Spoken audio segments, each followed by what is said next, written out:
നമസ്കാരം എല്ലാ പ്രിയപ്പെട്ട പ്രേക്ഷകർക്കും റെഡ് കാർപ്പറ്റിന്റെ ഒരു പുതിയ എപ്പിസോഡിലേക്ക് സ്വാഗതം. So let's begin the show. This is red carpet. Shobhi ചേട്ടന്റെയും ദേവി ചേച്ചിയുടെയും ഡബ്ബിങ്ങിന്റെ വിശേഷങ്ങളും അവരുടെ കുസൃതികളും പാട്ടുമൊക്കെ ആയിട്ട് നമ്മളിങ്ങനെ മുന്നോട്ട് പോയിക്കൊണ്ടിരിക്കുകയാണ്. ഇന്നത്തെ എപ്പിസോഡിലേക്കും രണ്ടുപേരെയും സ്വാഗതം ചെയ്യുന്നു. So let's welcome Shobhi Thilakan and Devi. Okay, അപ്പോൾ ദേവി ചേച്ചി, ശോഭി ചേട്ടാ, രണ്ടുപേർക്കും റെഡ് കാർപ്പറ്റിലേക്ക് സ്വാഗതം. നിങ്ങളുടെ കുറെ വിശേഷങ്ങളൊക്കെ കേട്ട് ഗെയിം ഒക്കെ കളിച്ച് നമ്മളിങ്ങനെ ഹാപ്പി ആയിട്ട് ഇരിക്കുകയാണ്. അപ്പോൾ ഇനി എന്തായാലും നമ്മുടെ കുറച്ച് വിശേഷം കൂടി കഴിഞ്ഞ് കഴിഞ്ഞാൽ നമുക്ക് നമ്മുടെ പെർഫോമറെ വിളിക്കാം. അപ്പൊ ശോഭിച്ചേന്റെ അടുത്ത് ചോദിക്കട്ടെ, അതായത് തിലകൻ സർ, അദ്ദേഹത്തിന്റെ നമുക്ക് എല്ലാവർക്കും അദ്ദേഹം എന്ന് പറഞ്ഞ നടൻ അങ്ങനെയാണ് നമുക്കറിയുള്ളൂ. പക്ഷെ വീട്ടില് ഒരു അച്ഛൻ എന്ന രീതിയിൽ അല്ലെങ്കിൽ ഒരു ഗുരു അങ്ങനത്തെയൊക്കെ നോക്കുമ്പോൾ തിലകൻ സാർ എങ്ങനെയാണ്? അല്ല, വീട്ടിലെ ഒരു അച്ഛൻ എന്നുള്ള ലെവലിലും ഗുരു, രണ്ട് കാര്യങ്ങൾ എന്നോട് ചോദിച്ചു. അതിൽ ഗുരു എന്ന് പറയുന്നത് ഇതിനപ്പുറത്തേക്കൊരു ഗുരു ഇല്ല എന്ന് തന്നെ പറയാം. കാരണം അച്ഛൻ്റെ കയ്യിൽ നിന്ന് പകർന്നു കിട്ടിയിട്ടുള്ളത് മാത്രമേ എന്നിലുള്ളൂ എന്ന് വിശ്വസിക്കുന്ന ആളാണ് ഞാൻ. അച്ഛനെ ഒരു ഗുരുവായി തന്നെ, അല്ലെങ്കിൽ അച്ഛൻ എന്നത് മാറ്റി നിർത്തി അച്ഛനെ ഒരു ഗുരുവായി തന്നെ ആരാധിച്ചുകൊണ്ടും അദ്ദേഹത്തിനെ ഫോളോ ചെയ്തുകൊണ്ടും അദ്ദേഹത്തിൻ്റെ കൂടെ ഉണ്ടായിരുന്ന അവസരങ്ങളിൽ എനിക്ക് കിട്ടിയിട്ടുള്ള ഒരുപാട് അറിവുകളുണ്ട്. അതൊരിക്കലും പുള്ളി ഞാൻ നിനക്ക് കുറച്ച് അറിവ് പകർന്നു തരാം എന്ന് പറഞ്ഞല്ല, നേരെ മറിച്ച് പുള്ളിയോട് കുറച്ച് നേരം ഞാൻ പറയാം, ഒന്ന് അച്ഛനെ കണ്ടിട്ട് എന്തെങ്കിലും കാര്യം പറഞ്ഞിട്ട് പോകാമെന്ന് പറഞ്ഞു വന്നാൽ പോലും ഒരു 2-3 മണിക്കൂർ ഒറ്റ നിപ്പിൽ നിന്ന് അച്ഛനോട് സംസാരിച്ചിട്ട് പോകുന്ന ഒരാളാണ് ഞാൻ. കാരണം അങ്ങനെയാണ് അതങ്ങനെ അച്ഛൻ്റെ കൂടെ സംസാരിച്ച് വരുമ്പോഴേക്കും പുള്ളിയുടെ ഒരു ലുക്ക്, പുള്ളിയുടെ ഒരു ഓരോ കാര്യങ്ങൾ ഒരു മൂളലൊക്കെ നമുക്ക് കൃത്യമായിട്ട് നമ്മളോട് എന്താ പറയുന്നത് ഒന്ന് മൂളിയാൽ മതി, ഒന്ന് നോക്കിയാൽ മതി, അതിൻ്റെ അർത്ഥം എന്താണെന്ന് നമുക്ക് മനസ്സിലാവും. കാരണം അച്ഛൻ്റെ കൂടെയുള്ള സഹവാസത്തിൽ നിന്ന് കിട്ടിയാണ്. അപ്പോൾ അതെല്ലാം പുള്ളിയുടെ ജീവിതത്തിൽ ഉണ്ടായിട്ടുള്ള കാര്യങ്ങളെല്ലാം പുള്ളി സിനിമയിലും നാടകത്തിലും ഒക്കെ പകർന്നാടിയിട്ടുണ്ട്. ആ പുള്ളിയെ കണ്ടാണ് നമ്മൾ വളർന്നത്. അപ്പോൾ അത് ഓക്കെ. അച്ഛൻ എന്ന് പറയുമ്പോൾ നിങ്ങൾ ഈ സിനിമയിൽ കാണുന്ന ആ ഒരു രീതിയിലുള്ള അച്ഛൻ തന്നെയാണ് പുള്ളിയും. വളരെ സ്ട്രിക്റ്റ് ആയിട്ടുള്ള ഒരാളാണ്. അങ്ങനെ അത്രയും ഇല്ല എങ്കിൽ പോലും ചാക്കോ മാഷിന്റെ ഏതാണ്ടൊക്കെ പുള്ളിയിലുണ്ട്. പുള്ളിയിലുള്ളത് തന്നെയാണ് പുള്ളിക്കാരനത് കാണിച്ചിരിക്കുന്നത്. അപ്പോൾ അതുകൊണ്ട് തന്നെ പിന്നെ അച്ഛൻ്റെ ഒരു ക്യാരക്ടർ എന്ന് പറഞ്ഞാൽ പുള്ളി ഒരിക്കലും മോനെ മക്കളെ എടാ എന്ന് വിളിച്ചൊന്നും സംസാരിക്കുന്ന ഒരു വ്യക്തിയല്ല. അങ്ങനത്തെ ഒരു രീതിയിലല്ല പുള്ളി സംസാരിക്കുന്നത്. പുള്ളി എപ്പോഴും ഒരു മക്കളായാലും ആ ഒരു ഡിസ്റ്റൻസ് ലെവലിൽ നിർത്തുള്ളൂ. അല്ലാതെ അങ്ങനെ ഇപ്പം ഞാൻ എൻ്റെ മക്കളെ നോക്കുന്ന പോലെ നോക്കാന്ന് വെച്ചാൽ നോക്കില്ല എന്നുള്ളതല്ല, അവരെ കൊഞ്ചിക്കുന്ന പോലെ ലാളിക്കുന്ന പോലെ എടുത്ത് ഉമ്മ കൊടുത്ത് ഒരു ഫ്രണ്ട്ലി ടോക്കായിട്ടുള്ള അങ്ങനെ ഒരു ലെവലിലൊന്നും അച്ഛൻ സംസാരിക്കാറ്. പക്ഷെ അച്ഛനോട് നമുക്ക് എന്തും പറയാം, അച്ഛനോട് എന്തും പറയാം, ഏത് മാറ്ററിനെ കുറിച്ചും പറയാം. എല്ലാത്തിനും പുള്ളിയുടെ ഒരു മറുപടി അല്ലെങ്കിൽ ഒരു നമുക്ക് സോൾവ് ചെയ്ത് തരാനുണ്ടോ, നമുക്ക് ഒരു ഇഷ്യൂ നമ്മൾ പറയുകയാണെങ്കിൽ സോൾവ് ചെയ്ത് തരാൻ പുള്ളിക്ക് പറ്റും. അത് പുള്ളിക്ക് അത്രയും അറിവുകൊണ്ട് പുള്ളി അത്രയും വായിക്കുകയും പുസ്തകങ്ങൾ വായിക്കുകയോ അങ്ങനെയൊക്കെ ചെയ്യുന്ന ഒരാളായിരുന്നു. പിന്നെ ശരിക്കും നമ്മളൊരു റോൾ മോഡലായിട്ട് പുള്ളിക്കാരനെ തന്നെയാണ് വിശ്വസിക്കുന്നത്. ഓക്കെ, ദേവി ചേച്ചിയുടെ പുതിയ വിശേഷങ്ങൾ എന്തൊക്കെയാണ്? ഇനി സീരിയൽ അല്ലാതെ ഏതെങ്കിലും സിനിമ ഇപ്പൊ പണിപ്പുരയിലുണ്ടോ? റിലീസായത് ബ്രോഡാഡിയാണ് റിലീസായത്. നമുക്ക് അവാർഡ് കിട്ടിയത് ദൃശ്യത്തിലെ മീന ചേച്ചിയുടെ ദൃശ്യം 2. ഇനി സുഹാസിനി മാമിന് ഞാൻ ആദ്യമായിട്ട് ഡബ് ചെയ്തു. ഇപ്പൊ അതെ, ഞാൻ അതിന് മുൻപ് ഒരു ആഡില് മാമിനെ ഡബ് ചെയ്തിട്ടുണ്ടായിരുന്നു. പക്ഷെ ഒരു മൂവിയിൽ ഞാൻ ഇപ്പൊ ആദ്യമായിട്ട് ഡബ് ചെയ്തിട്ടുണ്ട്. എനിക്ക് തോന്നുന്നു ഉടനെ അതിന്റെ റിലീസ് ഉണ്ടാവും. ചേച്ചി വളരെ ചെറിയ പ്രായത്തിൽ ഡബ് ചെയ്യാൻ തുടങ്ങിയതാന്ന് തോന്നുന്നു. ഏതൊരു കുട്ടിച്ചാത്തനിലൊക്കെ ഡബ് ചെയ്തിട്ടില്ലേ? അപ്പൊ അതൊക്കെ ഏത് ഏജായി? കുട്ടിച്ചാത്തൻ ആക്ച്വലി ഫസ്റ്റ് അല്ല, സെക്കൻഡ് വൺ, അതായത് ഡിജിറ്റലൈസ് ചെയ്ത് വന്ന ആ ടൈമിലാണ് ഞാൻ അതിൽ ഡബ് ചെയ്യുന്നത്. അത് കഴിഞ്ഞ് ആ സിനിമയുടെ ഒരു 3-ാം ഭാഗം പോലെ വന്നിരുന്നു. അതായത് ഞാൻ 6-ാം ക്ലാസ്സിൽ പഠിക്കുമ്പോഴാണ് ഈ കുട്ടിച്ചാത്തൻ ഡബ് ചെയ്യുന്നത്. ഞാൻ എനിക്ക് തോന്നുന്നു 1-ാം ക്ലാസ് ആ ഒരു ടൈമിലാണ് ഞാൻ ആദ്യമായിട്ട് ഡബ് ചെയ്യുന്നത്.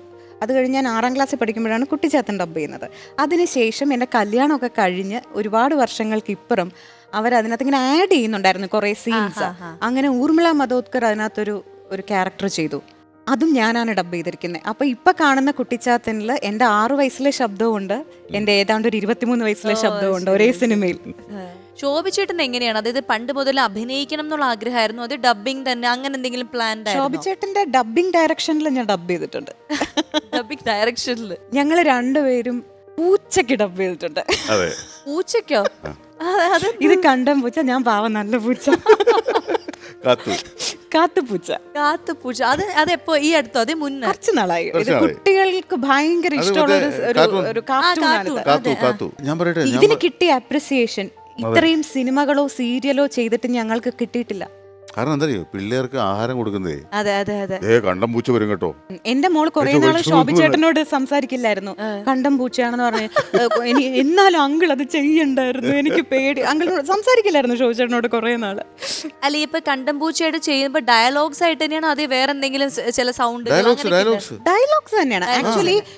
ഈ പറയുന്ന പെർട്ടിക്കുലർ വർക്കിന്റെ നമ്മൾ ആദ്യം റെക്കോർഡ് ചെയ്തിട്ട് നമ്മൾ ഡബ് ചെയ്യുന്നത് അവർ ഷൂട്ട് ചെയ്യും. എന്നിട്ട് നമ്മുടെ ഫേസ് റിയാക്ഷൻ അനുസരിച്ചാണ് ഈ പൂച്ചയുടെ ഫേസ് റിയാക്ഷൻ അവർ വരയ്ക്കുന്നത്. നമ്മളാണ് ആദ്യം ചെയ്യുന്നത്, ഇത് വെച്ചിട്ടാണ് ഇവർ ആനിമേറ്റ് ചെയ്യുന്നത്. അതിന്റെ ഒരു സുഖം ഉണ്ടായിരുന്നു. നമ്മുടെ ഇഷ്ടത്തിന് നമുക്ക് ഡബ് ചെയ്യാൻ പറ്റും. ഭയങ്കര ഒരു ഫ്രീഡം ഉണ്ട്. ഈവൻ റേഡിയോ നാടകങ്ങളിലും ഞങ്ങൾ ഒരുപാട് റേഡിയോ നാടകങ്ങളും കോംബോ ചെയ്തിട്ടുണ്ട്. അത് ശരി. അവിടെ നിങ്ങളപ്പോ ഒരുപാട് നാളത്തെ ഒരു സുഹൃത്ത് ബന്ധമാണല്ലേ? എത്ര വർഷം? അയ്യോ, എന്തായാലും ഒരു 25 വർഷത്തിന് മുകളിൽ. 25 വർഷമായി. ഓക്കെ, അപ്പൊ ഇനി നമുക്ക് എന്താണ്, ഇനി ഒരു ചെറിയൊരു ഗെയിമും കൂടി നമുക്ക് കളിക്കാം. ഇത് ഗെയിം അല്ല, അതായത് ഇപ്പൊ ഞാനും ശോഭി ചേട്ടനോട് സംസാരിക്കുന്നു, അപ്പൊ ചേച്ചി എനിക്ക് ഡബ് ചെയ്യണം. അപ്പൊ ഞങ്ങൾ സംസാരിക്കുന്നത് എന്ത് മാറ്റർ ആണെന്ന് വെച്ചാൽ അതിന് ഡബ് ചെയ്യണം. പിന്നെ ഞാനും ശോഭി ചേട്ടനും സംസാരിക്കുന്നതിന് ശോഭി ചേട്ടന്റെ വോയിസിലും ഡബ് ചെയ്യണം. ശോഭി ചേട്ടന്റെ വോയിസിൽ ഡബ് ചെയ്യാൻ ശോഭി ചേട്ടന്റെ ഡബ് ചെയ്യണം ചേച്ചിയുടെ വോയിസിൽ. തിരിച്ച് ചേട്ടനും അങ്ങനെ വേണം. ഞങ്ങൾ രണ്ടുപേരും സംസാരിക്കുന്നതിന് ശോഭി ചേട്ടൻ ദേവി ചേച്ചിക്ക് വേണ്ടി സംസാരിക്കണം. ഇപ്പൊ എന്താണെന്ന് പറഞ്ഞ് സംസാരിക്കും? അതിപ്പോ ഞാൻ പറയാം. ഇപ്പൊ ഫസ്റ്റ് ഞങ്ങൾ തമ്മിലുള്ള പറയാം. ഇപ്പൊ ഞാൻ പറയാണ്, ആ ശോഭി ചേട്ടൻ എന്തൊക്കെയുണ്ട് വിശേഷം? എങ്ങനെയൊക്കെ പോകുന്നു? എത്ര നാളെ കണ്ടിട്ട്? എത്ര നാളെ കണ്ടിട്ട്. ഈ മറ്റേ എന്റെ ഡബിങ് ആർട്ടിസ്റ്റ് ഇല്ലേ ദേവി ചേച്ചി, ഈ ദേവി ചേച്ചി കുശുമ്പത്തിയാണോ പാവാണോ ദുഷ്ടത്തിയാണോ? അവളോട് തന്നെ ചോദിക്കേണ്ടി വരും. ശരി, അറിയില്ലല്ലേ? അവളോട് നീ ഡബ് ചെയ്യുന്നേ? അവളോട് തന്നെ ചോദിക്കേണ്ടി വരും. അവള് കുശുമ്പത്തിയാണോ ഭയങ്കരിയാണോ? പക്ഷെ ഭയങ്കര ഭക്ഷണപ്രിയാണല്ലേ? അത്രയില്ല, ഭക്ഷണപ്രിയല്ല. ഇപ്പൊ എവിടെ കാണും? സ്റ്റുഡിയോ കാണും. ഏതെങ്കിലും സീരിയലിൽ ഡബ് ചെയ്തോണ്ടിരിക്കും. തീർച്ചയായിട്ടും ഇങ്ങനത്തെ കുറച്ച് നോർമൽ സാധനങ്ങളെ. അപ്പൊ ശോഭി ചേട്ടാ എന്തുണ്ട് വിശേഷം? ശോഭി ചേട്ടാ എന്തുണ്ട് വിശേഷം കിട്ടി. എന്താണ് അല്ല, എന്തുണ്ട് വിശേഷം ആൻസർ പറയും. എവിടെയായിരുന്നു ഇത്രയും നാളും? എനിക്കൊരു കാര്യം ചോദിക്കാനുണ്ട്. ഈ ദേവി ചേച്ചി ഇല്ലേ, എനിക്ക് ഡബ് ചെയ്യണ ദേവി ചേച്ചി കുശുംബിയാണോ ദുഷ്ടയാണോ പാവമാണോ? ഇത്ര നമുക്ക് നോക്കാം ആദ്യം. റെഡി? ശോഭി ചേട്ടാ എന്തുണ്ട് വിശേഷം? നല്ല വിശേഷം, ഇങ്ങനെ പോകുന്നു. എവിടെയായിരുന്നു? ഞാനിവിടെയൊക്കെ തന്നെ ഉണ്ടായിരുന്നു, കുറച്ച് പരിപാടിയൊക്കെ ഉണ്ടായിരുന്നു, ഇങ്ങനെ പോയി. അത് ഈ ദേവി ചേച്ചി ഇല്ലേ, പാവമാണോ ദുഷ്ടയാണോ കുശുമ്പത്തിയാണോ? അതിപ്പോ അവളോട് തന്നെ ചോദിക്കേണ്ടി വരും. എന്നാലും എനിക്ക് തോന്നുന്നു പാവാണെന്ന്. ആണോ? ഇപ്പൊ എവിടെയാവും? സംശയം എന്താ? സ്റ്റുഡിയോ കാണും. എനിക്ക് ഡബ് ചെയ്യാൻ.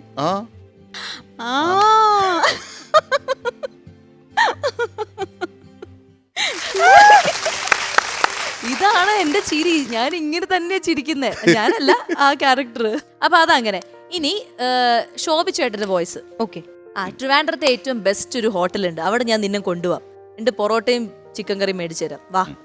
അത്ര സ്വാസിക, അടിപൊളി ഫുഡ് കിട്ടുന്ന ഒരു ഹോട്ടലുണ്ട്. അടിപൊളി ഫുഡ് ഞാൻ അവിടെ നിന്ന് നിനക്ക് വാങ്ങിച്ചു തരാം. എനിക്ക് ഷവർമ മതി. ഷവർമയോ?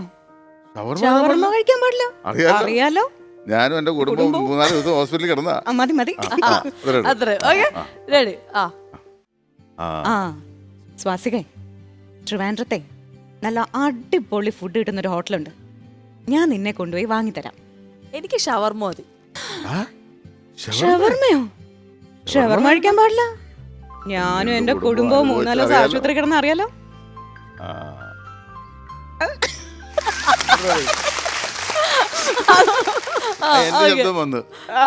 അത് കേട്ടില്ല, അത് കറക്റ്റ് ആയിരുന്നു. സൂപ്പർ.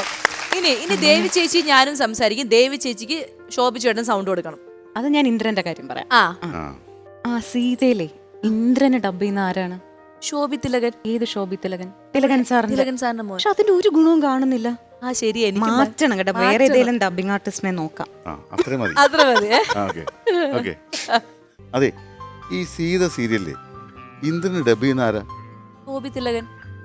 തിലകൻ സാറിന്റെ മോനോ? അയ്യോ, അത്ര ഗുണമൊന്നുമില്ല കേട്ടോ. വേറെ ആരെങ്കിലും നോക്കണം. അല്ല ചോദിച്ചേട്ടാ, സ്വഭാവം എന്തായാലും അടിപൊളിയായിരുന്നു. നിങ്ങൾ ഭയങ്കര സ്പോണ്ടേനിയസ് ആയിട്ട് നിങ്ങൾ ആ കാര്യങ്ങൾ ഹാൻഡിൽ ചെയ്തു. പിന്നെ നേരത്തെ പറഞ്ഞ പോലെ നിത്യതൊഴിൽ അഭ്യാസം എന്ന് പറയുന്ന പോലെ. പക്ഷെ എനിക്ക് ഭയങ്കര ഇൻട്രസ്റ്റിംഗ് ആയിട്ട് തോന്നി നിങ്ങൾ രണ്ടുപേരെ നേരിൽ കാണാനും ഇതുപോലുള്ള ചില കാര്യങ്ങളൊക്കെ ചെയ്യാനും ചെയ്യിപ്പിക്കാനും ഒക്കെ പറ്റിയതിൽ ഞാൻ കൃതാർത്ഥയാണ്. എന്താണ് കൃതാർത്ഥ അല്ലേ, അങ്ങനെ പറയാം.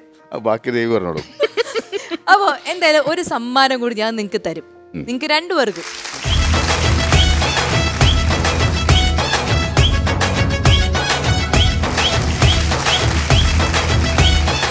അപ്പോൾ നമ്മുടെ റെഡ് കാർപ്പറ്റിന്റെ ഇന്നത്തെ അതിഥിയെ വിളിക്കാനുള്ള സമയമായിരിക്കാണ്. ഇത് നിങ്ങൾക്ക് ഒരുപാട് റിലേറ്റ് ചെയ്യാൻ പറ്റുന്ന ഒരു കലാകാരിയാണ്.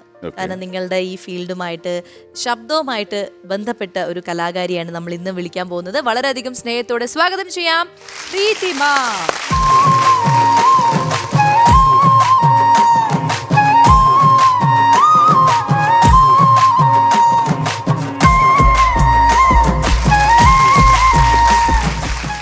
റെഡ് കാർപ്പറ്റിലേക്ക് സ്വാഗതം.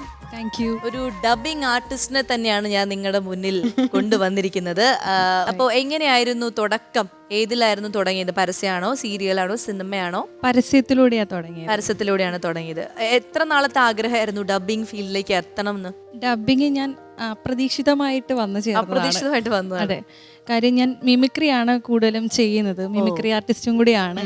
അപ്പം മിമിക്രി ചെയ്യുന്നതിൻ്റെ പേരിൽ ചിലവരുടെ ശബ്ദമായിട്ട് സാമ്യമുള്ളതിൻ്റെ പേരിൽ ഓരോ ആഡ്സ് ഒക്കെ ചെയ്യാൻ വേണ്ടി ഞാൻ സ്വാസിക ചേച്ചിയുടെ ഒരു ആഡ് ചേച്ചിക്ക് ചെയ്യാൻ പറ്റാത്തതിന്റെ പേരിൽ ഞാനൊരു ദിവസം പോയി ചെയ്തിട്ടുണ്ടായിരുന്നു. അത് മിമിക്രി ചെയ്യുന്നതിന്റെ പേരിലാണ്. ഏകദേശം ഒരു മാച്ച് വരണം എന്നുള്ള രീതിയിൽ. മനസ്സിലായി. അപ്പൊ എന്റെ സൗണ്ട് മിമിക്രി ചെയ്ത് അതിലേക്ക് ഒപ്പിച്ചെടുത്തു. പിന്നെ ഇപ്പൊ നടക്കുന്ന ഏതെങ്കിലും സീരിയലില് സൗണ്ട് കൊടുത്തിട്ടുണ്ടോ? ഞാൻ സ്വന്തം സുജാതയിൽ ഒരു ക്യാരക്ടറിന് സൗണ്ട് കൊടുത്തു. രണ്ട് മിമിക്രിക്കാരും രണ്ട് ഡബിംഗ് ആർട്ടിസ്റ്റ് എല്ലാവരും ഒന്നിച്ച് വേദിയായി മാറിയിരിക്കുകയാണ് ഇത്. എല്ലാവരും ഡബിംഗ് ആർട്ടിസ്റ്റുകളാണ്. അതെ. അപ്പൊ എന്തായാലും എനിക്ക് ഈ ഒരു വേദി തന്നെ വരാൻ സാധിച്ചതിൽ ഒരുപാട് സന്തോഷം. അതാണ് അതായത് സാധാരണ അങ്ങനെ കറക്റ്റ് ഒരു മാച്ചിങ് ആയിട്ടുള്ളവർ വരാറില്ല. നിങ്ങളുടെ അതേ മേഖലയിൽ തന്നെയുള്ള ഒരാളെ കിട്ടിയതിൽ അതെന്തായാലും ഒരു നല്ല സംഭവമായി. പിന്നെ പറയൂ, ഈ വർഷത്തെ കലാഭവമണി ചേട്ടന്റെ പേരിലുള്ള ഒരു അവാർഡ് സ്വന്തമാക്കിയിരിക്കുകയാണ്. അതെ, ഫീമെയിൽ വിഭാഗത്തില് മിമിക്രിയില് പുരസ്കാരം ലഭിച്ചു. ഈ മിമിക്രി പെട്ടെന്ന് നമുക്ക് ഇപ്പൊ ആരെങ്കിലും ഒരു ആർട്ടിസ്റ്റിന്റെ സൗണ്ട് എടുക്കാൻ പറഞ്ഞാൽ അങ്ങനെ പെട്ടെന്ന് ചെയ്യാൻ പറ്റുന്ന ആരാ ഉള്ളത്? അങ്ങനെ ചെയ്യാൻ പറഞ്ഞാൽ നടി അനുശ്രീയുടെ ഡയമണ്ട് നെക്ലേസിലാണോ? ഡയമണ്ട് നെക്ലസിൽ ഞാൻ പറയാം. അത് എല്ലാവരുടെ മനസ്സിൽ ഓർത്തിരിക്കുന്ന ഒരു കുറച്ച് ഡയലോഗ്സ് ഉണ്ട് ആ സിനിമയിൽ. ശരി. ഫീമലേഡത്തിക്ക് സ്വന്തമായിട്ട് ഡ്രൈവിംഗ് ലൈസൻസും വണ്ടിയും ഒക്കെ ഉണ്ട്. നാട്ടിൽ ഞാൻ സൈക്കിൾ ഓടിക്കൂട്ടോ. സൈക്കിൾ ബാലൻസ് ഉണ്ടെങ്കിൽ ഡ്രൈവിംഗ് എളുപ്പമാവോ അരുണേട്ടാ? അച്ഛൻ പറഞ്ഞത് നേരാ. അരുണേട്ടൻ മഹാ അഭിമാനിയാണെന്ന്. അതുകൊണ്ടല്ലേ ശ്രീധരന് തന്നത് ഇഷ്ടാവാഞ്ഞേ. എന്റെ അരുണേട്ടനെ മനസ്സിലാക്കാൻ ഇനി വേറെ ആരാ ഉള്ളത്? പിന്നെ ആരാ ഉള്ളത്? ശൈലജ ടീച്ചറിന്റെ സൗണ്ട് എടുക്കോ? അതെ, അതൊന്ന് കാണാം. കേരളത്തിലെ സ്ത്രീകൾ കഴിവ് തെളിച്ചിട്ടുണ്ട്. ആയിരക്കണക്കിന് സ്ത്രീകൾ. അതുകൊണ്ട് അവർക്ക് അവസരം നിഷേധിക്കണമെന്നുള്ളതല്ല. എന്താണോ അവരെ ഏൽപ്പിച്ച കർത്തവ്യം അത് ആർജവത്തോടെയും ഉത്തരവാദിത്തോടെയും ചെയ്യാനുള്ള കഴുത്ത് സ്ത്രീകൾക്കുണ്ടായിരിക്കണം. ഈ എന്ത് ചെയ്യാ? പഠിക്കുകയാണോ അതോ വർക്ക് ചെയ്യാണോ? ഞാന് പഠിത്തമൊക്കെ കഴിഞ്ഞു. നേരെ പഠിത്തം കഴിഞ്ഞു, അതിന്റെ ഇടയിൽ വേറെ എന്തെങ്കിലും കലാഫീൽഡാണ് കൂടുതലും ഇൻട്രസ്റ്റിംഗ്. ഏതുവരെ പഠിച്ചു? ബികോം. ഈ കോളേജ് പഠിക്കുമ്പോഴാണോ ഈ പറയുന്ന ഒരു? അല്ല, ഞാൻ മിമിക്രി ചെയ്യാൻ തുടങ്ങിയത് 7th പഠിക്കുമ്പോൾ തൊട്ട് മിമിക്രി ചെയ്യും. സ്കൂൾ കലോത്സവങ്ങളിലൊക്കെ വിന്നർ ആയിട്ടുണ്ട്, കേരളോത്സവം വിന്നർ ആയിട്ടുണ്ട്. എന്താണ് ഇങ്ങനെ ഒരു മിമിക്രി ചെയ്യാനായിട്ട് തോന്നിയതിന്റെ? അത് ഞാൻ കുഞ്ഞിലെ ഒരു 7ാം ക്ലാസ്സിൽ പഠിക്കുന്ന സമയത്ത് തന്നെ സീരിയൽ ഉണ്ടായിരുന്നു, വിക്രമാദിത്യനും വേതാളം എന്ന് പറഞ്ഞിട്ട്. അതിനകത്ത് ആ വേതാളം എന്ന് പറഞ്ഞ ക്യാരക്ടറിന്റെ ഒരു പ്രത്യേകതരം ശബ്ദമാണ്, അത് ആരും എടുത്തിട്ടില്ല. അപ്പൊ അത് ഞാൻ ഇങ്ങനെ ഡെയിലി കാണാൻ തുടങ്ങിയപ്പോഴത്തേക്ക് വീട്ടിലിരുന്ന് വെറുതെ ആ സൗണ്ട് ഇങ്ങനെ എടുത്ത് നോക്കുമ്പം അപ്പൊ അച്ഛനും അമ്മയൊക്കെ പറയും കറക്റ്റ് ശബ്ദമാണെന്ന് പറയും. അപ്പൊ ഞാൻ സ്കൂളിലൊക്കെ പോയി ചെയ്യാൻ തുടങ്ങി. എല്ലാവരും ഭയങ്കര കയ്യടിയായി. പിന്നെ ട്യൂഷൻ സെന്ററിലൊക്കെ പോകുമ്പോഴത്തേക്ക് സാറുമാരാണ് പറയുന്നത് ഇതുപോലെ കലോത്സവങ്ങൾക്കൊക്കെ പങ്കെടുക്കാൻ വേറെ കുറച്ച് വോയിസ് ഒക്കെ ട്രൈ ചെയ്ത് നോക്കുന്നു. അങ്ങനെ ഞാൻ കുഞ്ഞു കുറേ വോയിസുകളൊക്കെ ട്രൈ ചെയ്ത് നോക്കിയപ്പോൾ എനിക്ക് പറ്റുന്നുണ്ടെന്ന് മനസ്സിലായി. അങ്ങനെ ഈ ഒരു മുന്നോട്ട് പോയിക്കൊണ്ടിരിക്കുന്നു. നല്ല രീതിയിൽ മുന്നോട്ട് പോകാൻ പറ്റുന്നുണ്ട്. അപ്പം ഇനിയും അങ്ങോട്ട് ലൈഫ് അടിപൊളിയായിട്ട് ഇരിക്കട്ടെ. അപ്പൊ നമുക്ക് എന്തായാലും പെർഫോമൻസ് കണ്ടു കളയാം അല്ലേ? നമുക്ക് വേണ്ടിയിട്ട് സ്പോട്ട് ഡബിങ് റെഡി ആക്കിയിട്ടുണ്ട്. അപ്പൊ ഞങ്ങൾ എല്ലാവരും ആകാംക്ഷയോടെ കാത്തിരിക്കുകയാണ്. All the very best. ஏண்டா ஏதோ ஒரு ரயில்வே இன்ஜினியர் பண்ண கூட என்னமோ நடக்கிற ஊர்ல ஒரு நியூஸ் போகுது. என்ன நடக்குதுங்க? சொல்றா சொல். അത് ശരിയായില്ലേ? റൂട്ട് ശരിയായില്ലല്ലേ? ഡാർലിംഗ്, ഞാനൊരു കാര്യം പറയട്ടെ. ഈ പ്രേമം എന്നൊക്കെ പറയുന്നത് ഒരു കണക്ഷൻ കിട്ടലാണ്. അതൊരാൾക്ക് കിട്ടിയും മറ്റൊരാൾക്ക് കിട്ടാതെ ഇരിക്കുകയും ചെയ്യുന്നത് ഇച്ചിരി പെയിൻഫുള്ളാണ്. ഇച്ചിരിയല്ല, നല്ല പെയിൻഫുള്ളാണ്. നിനക്കെന്താണ് എന്റെ അപ്പനെ എപ്പോഴും ചൊറിഞ്ഞോണ്ടിരിക്കുന്നത്? നിന്റെ അപ്പൻ എന്തിനാണ് കാണുമ്പോ എന്നെ അങ്ങേരുടെ ഊള കമ്പനിയിലോട്ട് വിളിക്കുന്നത്? നിനക്കെന്താണ്? എന്റെ അമ്മ ഇടുന്ന കാപ്പി ഊള കാപ്പി, എന്റെ അപ്പന്റെ കമ്പനി ഊള കമ്പനി. നിനക്ക് അവരെ മോളെ കെട്ടാൻ വേണമല്ലേ? ഒരു ശെൽബി വെറുതെ തർക്കിച്ച് ജയിക്കാനും എന്നെ ഹേർട്ട് ചെയ്യാനും ഓരോരോ കാര്യങ്ങൾ പറയുമ്പോൾ ആലോചിച്ച അനുപന്റെ തലയിൽ കൂടെ പോകുന്ന 10,000 കാര്യങ്ങളാ. അതൊന്നും നിനക്കറിയില്ല. അതുകൊണ്ട് മര്യാദക്ക് സംസാരിച്ചോ. അച്ഛാ, അമ്മേ, എനിക്ക് 2 വർഷമായിട്ട് ഒരാളെ ഇഷ്ടത്തിലാണ്. അയാൾ നാളെ ഇവിടെ വരെ സംസാരിക്കും. അയാളെ നിങ്ങൾക്ക് ഇഷ്ടമല്ലെന്ന് പറഞ്ഞാൽ ഞാൻ അയാളെ തന്നെ കിട്ടും. Okay, bye. ആകെയുള്ള വരുമാനം അവർക്ക് ഇവിടെ നിന്നുള്ള കാശാണ്. അതില്ലാണ്ടായ പിന്നെ ബാത്റൂമിൽ ക്യാമറ വെക്കുമ്പോ നിനക്ക് ഈ ബോധം ഉണ്ടായിരുന്നല്ലോ പറാഫേ? ഉണ്ടായിരുന്നോ? വച്ചതല്ലേ ഉള്ളൂ, ഒന്നും പതിഞ്ഞില്ലല്ലോ. അതിനുമ്പ് സാറ് കണ്ടുപിടിച്ചില്ലേ? അപ്പൊ നല്ലൊരു കൈയടി പ്രീതിമയ്ക്ക് നമുക്ക് കൊടുക്കാം. കുറെ സ്ത്രീ ശബ്ദത്തിന്റെ ഇടയിൽ പെട്ടെന്ന് വിനയ് ഫോർട്ടിന്റെ സൗണ്ട് വന്നു. എല്ലാം നല്ല ഗംഭീരമായിട്ട് ചെയ്തു. നിങ്ങൾ രണ്ടുപേരും കൂടി വേദിയിലേക്ക് വരിക. നമുക്കൊരു സമ്മാനം കൊടുക്കാനുണ്ട്.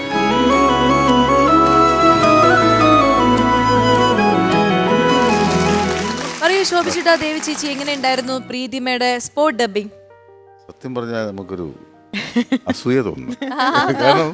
കാരണം ഇങ്ങനെ ഒരു സ്പോട്ട് ഡബിങ് ഇത്രയും, അതായത് ഡിഫറെന്റ് ക്യാരക്ടേഴ്സ്, ഈവൻ ഒരു മെയിൽ ക്യാരക്ടർ. ഇപ്പൊ എന്നെ സംബന്ധിച്ചപ്പോൾ ഞാൻ ചെയ്യുവാണെങ്കിൽ ഒരു ഫീമെയിൽ ക്യാരക്ടർ ചെയ്യുന്നു. അപ്പൊ അത് ഇത്രയും നേരം ഇങ്ങനെ ഓർത്തിരിക്കുന്നത്. അല്ല, പ്രത്യേകിച്ച് സൗണ്ടിനേക്കാളും മോഡുലേഷൻ അത് കറക്റ്റ് കീപ്പ് ചെയ്യാൻ നന്നായിട്ട് ശ്രമിച്ചിട്ടുണ്ട്. മോഡുലേഷൻ അതിനകത്ത് ചെറിയ ഒരു നോട്ട് വരെ വളരെ പെയിൻഫുൾ ആണ്. അല്ല, പിന്നെ അതിന്റെ ഒറിജിനലും അത് അവർ അങ്ങനെ തന്നെയാണ് പറഞ്ഞിരിക്കുന്നത്. അതെ, അല്ല, ഞാൻ അപ്പൊ ഓരോ മൈന്യൂട്ട് കാര്യങ്ങളും ശ്രദ്ധിച്ചിട്ടാണ് ചെയ്തേക്കുന്നത്. നല്ലൊരു ഡബിംഗ് ആർട്ടിസ്റ്റായിട്ട് മാറാൻ സാധിക്കും. അതെ. നമുക്ക് ഈ വിനയ് ഫോർട്ടിന്റെ പെട്ടെന്ന് കഴിഞ്ഞു പോയാൽ പോലെ ഉണ്ട്. വേറെ വിനയ് ഫോർട്ടിന്റെ വേറെ സിനിമയിലെ ഡയലോഗ്സ് ഇങ്ങനെ നോക്കിയിട്ടുണ്ടോ? ഏതെങ്കിലും ഒരെണ്ണം കൂടി നമുക്ക് വേണ്ടി പറയോ? വളരെ നന്നായിട്ട് ഓടിക്കൊണ്ടിരിക്കുമ്പോ PT അടക്കം കാല് തെറ്റി മല നിറച്ചു വീഴുന്നില്ലേ? നമുക്കൊന്നും ചെയ്യാൻ പറ്റില്ല. പക്ഷേ ഞാൻ സോളോ ഹീറോട്ട് അഭിനയിച്ച കമ്പിളി പുതപ്പ് എന്ന പടം സൂപ്പർ ഹിറ്റാണ്. ജാവ വളരെ സിമ്പിളാണ്, ഭയങ്കര പഫുള്ളാണ്. അടിപൊളി. എന്തായാലും നമുക്ക് പ്രീതിമയ്ക്ക് ഒരു സമ്മാനം നൽകാൻ ഞങ്ങൾ തീരുമാനിച്ചിരിക്കുകയാണ്. നിങ്ങൾ രണ്ടുപേരും അത് കൊടുക്കേണ്ടത്. ഞാൻ പോയിട്ട് സമ്മാനം എടുത്തുകൊണ്ട് വരാം. ഓക്കെ,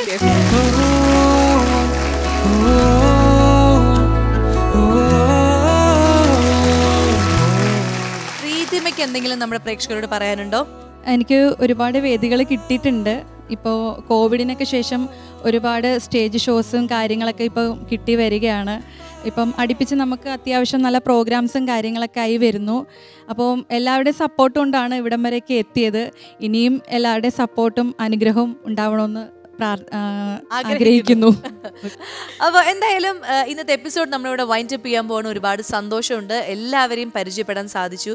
എനിക്ക് പേഴ്സണൽ ഫേവറേറ്റ് ആയിട്ട് നിങ്ങൾ രണ്ടുപേരും ഈ ഷോയിൽ കിട്ടി. ഒരുപാട് വിശേഷങ്ങളും പറയാൻ സാധിച്ചു. ഒരുപാട് നാളിന് ശേഷമാണ്, ഒരാൾ ആദ്യമായിട്ട് കാണുന്നു, ഒരാൾ ഒരുപാട് നാളിന് ശേഷം കാണുന്നു, പിന്നെ പുതിയ ഒരാളെ കൂടി പരിചയപ്പെട്ടു. അപ്പോൾ ഹാപ്പി ആയിട്ട് നമ്മൾ ഇന്നത്തെ എപ്പിസോഡ് വൈൻഡ് അപ്പ് ചെയ്യാണ്. അടുത്ത എപ്പിസോഡിൽ പുതിയ അതിഥിയും കണ്ടസ്റ്റന്റുമായിട്ട് നമ്മൾ വരും. ഈ പ്രോഗ്രാമിന്റെ ഭാഗമാവാൻ താല്പര്യമുള്ള എല്ലാ വനിതാ കലാകാരികൾക്കും റെഡ് കാർപ്പറ്റിലേക്ക് സ്വാഗതം. താഴെ കാണുന്ന നമ്പറിൽ ഞങ്ങളെ കോൺടാക്ട് ചെയ്യുക. അപ്പോൾ എന്തായാലും ടാറ്റ ബൈ ബൈ പറയാം അല്ലേ? Yes, okay. So take care and bye bye. This is red carpet.